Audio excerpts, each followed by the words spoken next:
मिनश्शैतानिर्रजीम बिस्मिल्लाहिर्रहमानिर्रहीम। आज हम बात करेंगे इसराइल, अमेरिका और ईरान जंग के बारे में जो गुज़िश्ता हफ्ते से सैटरडे से शुरू की है। इसराइल ने और अमेरिका ने ईरान पे हमला किया है।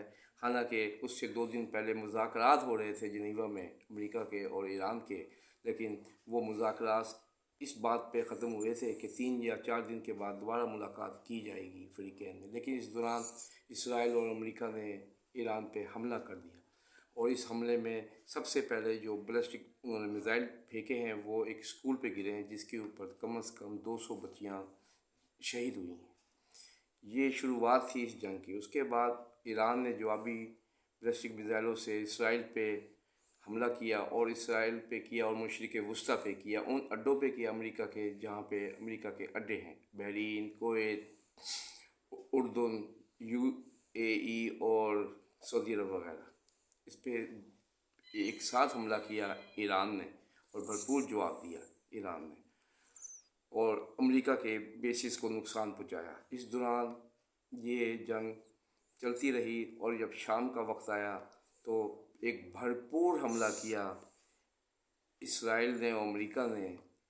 उनको CIA ने बताया था, लोकेशन दी थी आयतुल्लाह ख़ामनाई की, कि आज हफ्ते के रोज़ शाम को इतने बजे एक इजलास हो रहा है, और उन्होंने उसकी लोकेशन CIA ने इसराइल को दी और इस तरह इसराइल ने अमेरिका की मदद से उस लोकेशन पे, कंपाउंड पे तकरीबन 40 बैलिस्टिक मिज़ाइल फेंके, जिसके नतीजे में मुस्लिम उम्मा का सबसे बड़ा नुकसान हुआ और ईरान के 47 साल दौर में ये पहला इतना बड़ा नुकसान है जिसमें आयतुल्लाह ख़ामनाई साहब शहीद हो गए। ये उम्मत मुसलमा का एक इतना बड़ा नुकसान है जिसकी तलाफ़ी करना नामुमकिन है।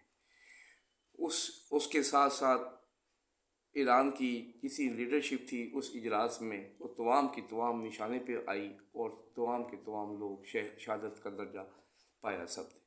लेकिन ये एक बहुत बड़ी ख़बर थी, क्योंकि ट्रंप ने पहले ही कहा था जंग शुरू होने से पहले कि मैंने ईरान की क़यादत को निशाना बनाना है, और ईरान की क़यादत को निशाना बनाया गया और वो उसमें कामयाब भी हुआ। लेकिन ये लोकेशन किसने भेजी, ये तस्वीर फ़ौरन डेड बॉडी की ख़ामनाई साहब की किसने भेजी, इसकी तहकीकात हो रही हैं ईरान में।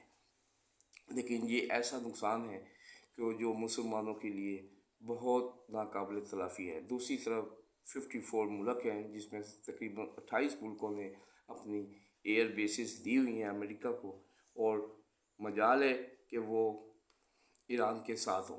लफ्ज़ों के साथ तो ईरान के साथ है, उसमें इंक्लूडेड पाकिस्तान भी शामिल है, कि लफ्ज़ों के हेर फेर में वो ईरान का साथ देता है, लेकिन बैक में वो अमेरिका का साथ देता है। इसी तरह तमाम मुसलमानों का यही हाल है।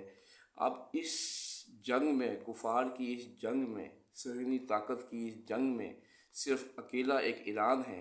1.5 अरब की आबादी है मुसलमानों की, सब के सब चुप है। सिर्फ और सिर्फ ईरान और उसकी अवाम और उसकी फ़ौज लड़ रही है, एक यहूदियों से, ईसाइयों से और इसराइल से और अमेरिका से, जो मुसलमानों के अज़ल से दुश्मन है। आज उम्मत मुसलमान को पता लग जाना चाहिए, पूरी दुनिया के मुसलमानों को पता होना चाहिए कि इस वक्त कौन सा मुल्क मुसलमान है जो खड़ा है ताकतों के सुपर पावर्स के आगे, और अकेला एक 86 साल बूढ़ा शख्स लड़ते हुए शहीद हो गया और अपनी मुल्क की कमांड करते हुए शहीद हो गया।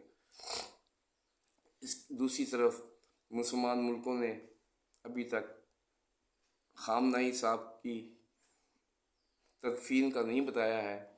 ईरान ने अभी तक ये नहीं बताया कि उनकी तदफीन कब होनी है, लेकिन बहरहाल ये एक नुकसान है।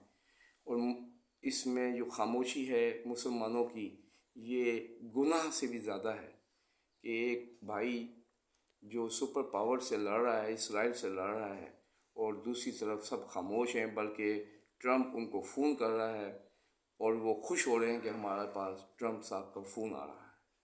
शर्म करनी चाहिए इस पूरे वाक़ये के ऊपर मुसलमानों को, जो अपने आप को उम्मा कहते हैं, लेकिन یہ سب کو پتہ ہے کہ طاقت بہت زیادہ دشمنوں کے پاس ہے، لیکن ایران کوشش کر رہا ہے، اللہ تعالیٰ اس کو کامیابی عطا فرمائے، آمین والسلام۔